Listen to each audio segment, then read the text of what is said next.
नमस्कार, मैं हूं सुजाता कुकरेती। दिल्ली से सटे नोएडा में आज सुबह एक बदमाश ने हाई प्रोफाइल सोसाइटी में घुसकर एक मल्टीनेशनल कंपनी में काम करने वाली लड़की का कत्ल कर दिया। ये घटना सेक्टर 62 के शताब्दी रेल विहार सोसाइटी की है। पहले तो लोगों को लड़की की मौत की वजह ही पता नहीं चल पाई। फिर जब सीसीटीवी खंगाला गया तो पता चला कि लड़की के सिर में पीछे से गोली मारी गई है और हत्यारे ने इस पूरी वारदात को महज 23 सेकंड में अंजाम दिया। चौंकाने वाली बात यह कि किसी ने भी हत्यारे को आते या जाते नहीं देखा। जान बचाने के लिए एक लड़की पूरी ताकत से दौड़ रही है ताकि वो हत्यारे की पकड़ में न आए, हत्यारा उसको कोई नुकसान न पहुंचा पाए। इसलिए लड़की ने अपने दोनों हाथ अपने सिर के पीछे लगा रखे हैं। हत्यारा लड़की के पीछे हाथ में पिस्तौल लेकर दौड़ रहा है और तभी हत्यारा पिस्तौल से गोली चला देता है और लड़की लड़खड़ाकर वहीं जमीन पर गिर पड़ती है क्योंकि गोली उसके सिर में लगी थी, जो उसके हौसले को तोड़ देती है, सांसों को रोक देती है। और ये सब कुछ हुआ देश की राजधानी के पास यूपी के पॉश शहर नोएडा की एक हाई प्रोफाइल सोसाइटी में। गोली लड़की के सिर में लगी थी, इसलिए वो एक कदम भी आगे नहीं चल पाए और वहीं पर उसने दम तोड़ दिया। गौर से देखिए सीसीटीवी की इन तस्वीरों को। कौन थी ये लड़की और क्या निकल कर आ रही है इस मर्डर मिस्ट्री की सच्चाई, ये भी हम आपको बताएंगे। लेकिन कत्ल की इस कहानी को समझने के लिए सीसीटीवी की इन तस्वीरों को गौर से देखिए। सीसीटीवी की घड़ी में वक्त हुआ है सुबह के 6:33। वक्त सुबह का है। कैमरे के फ्रेम में लिफ्ट नजर आ रही है और सामने खड़ी है एक ब्लैक कलर की कार। ये तस्वीरें सोसाइटी के बेसमेंट में लगे कैमरे की हैं। लेकिन जैसे ही कैमरे की घड़ी में 6:34 और 2 सेकंड हुए, अचानक एक लड़की अपने सिर को पीछे से पकड़े हुए भागती हुई नजर आती है और उसके पीछे एक लड़का हाथ में बंदूक लिए भाग रहा है। अब तक सीसीटीवी की घड़ी में 6:34 और 3 सेकंड हो चुके थे। लड़की को अब तक गोली लग चुकी थी। उसके पैर लड़खड़ाने लगते हैं और वो कार के पास ही गिर पड़ती है। हत्यारा उसके पास जाता है, इस बात की तसल्ली करता है कि लड़की को गोली लगी है या नहीं। लेकिन कुछ ही सेकंड बाद हत्यारा कंफर्म हो जाता है कि उसका निशाना सही जगह पर लगा है। अब तक कैमरे की घड़ी में 6:34 और 6 सेकंड हो चुके थे। लड़की को गोली मारने के बाद हत्यारा किसी को फोन करता है और जैसे ही सीसीटीवी की घड़ी में 6:34 और 25 सेकंड होते हैं, हत्यारा वहां से फरार हो जाता है। यानी 23 सेकंड में हत्यारा लड़की का कत्ल कर देता है और बड़े ही आराम से वहां से फरार हो जाता है।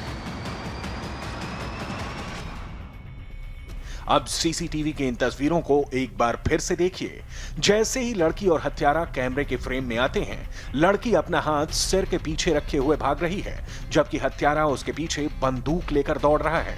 ऐसा लगता है कि कत्ल के पहले हत्यारे और लड़की के बीच कुछ कहासुनी हुई है, जिसके बाद हत्यारे ने पिस्तौल निकाली और लड़की अपनी जान बचाने के लिए भागती है। लेकिन दिन दहाड़े हुए इस हत्याकांड के बाद भी चौंकाने वाली बात तो यह है कि हत्यारे को ना तो किसी ने आते हुए देखा और ना ही किसी ने जाते हुए। यहां तक कि गार्ड ने भी किसी को आते जाते नहीं देखा। नहीं, पहली गलती तो यही है कि वहाँ कैमरा खराब है। दूसरा यह है कि सवेरे से कुछ एंट्री करने वाले लोग हैं, तो जिनमें हमें 2-4 लोगों के फ़ोटो वगैरह मिले। हमने दिखाया कि भाई ये आदमी आया था, अगर आपने एंट्री किया, तो निश्चित रूप से वो मना कर रहे हैं।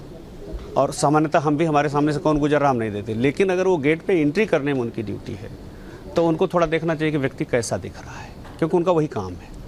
पुलिस के मुताबिक सुबह करीब 6 बजे अंजलि के फोन पर एक कॉल आई थी, जिसके बाद वो 3rd फ्लोर से सोसाइटी के बेसमेंट में पहुंची और फिर हत्यारे ने अंजलि के सिर में पीछे से गोली मारी है। अंजलि अपनी 7 सहेलियों के साथ रेल विहार सोसाइटी की 3री मंजिल पर रहती थी। पुलिस ने जब उनसे पूछताछ की तो सामने आया एक लड़के का नाम, जो इटावा का रहने वाला है और दिल्ली के लाजपत नगर इलाके में रहता है। अंजलि की सहेलियों ने उस लड़के की फोटो और मोबाइल नंबर भी पुलिस के सुपुर्द कर दिया है। सवेरे ये सूचना मिली कि इस कॉलोनी में उसकी गोली मारकर हत्या हो गई है। गोली की जानकारी होने पर उसके दोस्त वगैरह उसे ले गए हॉस्पिटल, लेकिन डॉक्टरों ने उसे डेथ डिक्लेयर कर दिया।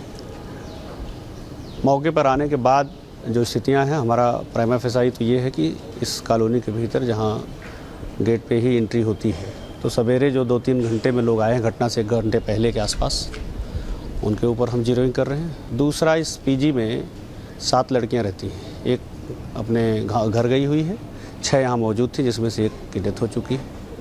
उनसे बातचीत करने पे कुछ ऐसा तथ्य निकल कर आ रहा है जिससे ये लग रहा है कि ये लड़की का कोई बॉयफ्रेंड है, कहीं संभव है कि उसके द्वारा ये घटना नकारित की गई हो।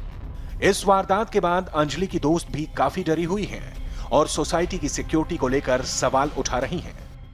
उसने उसके यहाँ पे शूट किया उसको और शूट करने के बाद उसने किसी से फोन पे बात करी है और फिर वो निकल गया है। और अब हम सिक्योरिटी गार्ड से कह रहे हैं कि शक्ल देखिए उसकी। सिक्योरिटी गार्ड कह रहा है मैं नहीं पहचान सकता। मतलब तो क्या तुम लोग सिंगल लड़कियां रह रही हैं तो आप लोगों की रिस्पॉन्सिबिलिटी बनती है ना। इतनी बड़ी सोसाइटी क्यों चला रहे? इस सोसाइटी का ऑनर जो है वो तो अभी तक हमें दिखा ही नहीं है। यहाँ पे क्या रिस्पॉन्सिबिलिटी है तुम्हारे यहाँ इतना बड़ा काम हो गया, इतनी बड़ी वारदात हो गई, आप अभी तक हो ही नहीं यहाँ पे। 25 साल की अंजलि राठौर मूल रूप से हरियाणा की यमुनानगर की रहने वाली थी और एक नामी मोबाइल कंपनी में टीम लीडर की पोस्ट पर काम कर रही थी। फिलहाल पुलिस आरोपी की लोकेशन ट्रेस करने के साथ ही अंजलि के परिजनों का इंतजार कर रही है ताकि उसकी डेड बॉडी को उनके सुपुर्द किया जा सके। Mukhram Singh, India TV, Noida.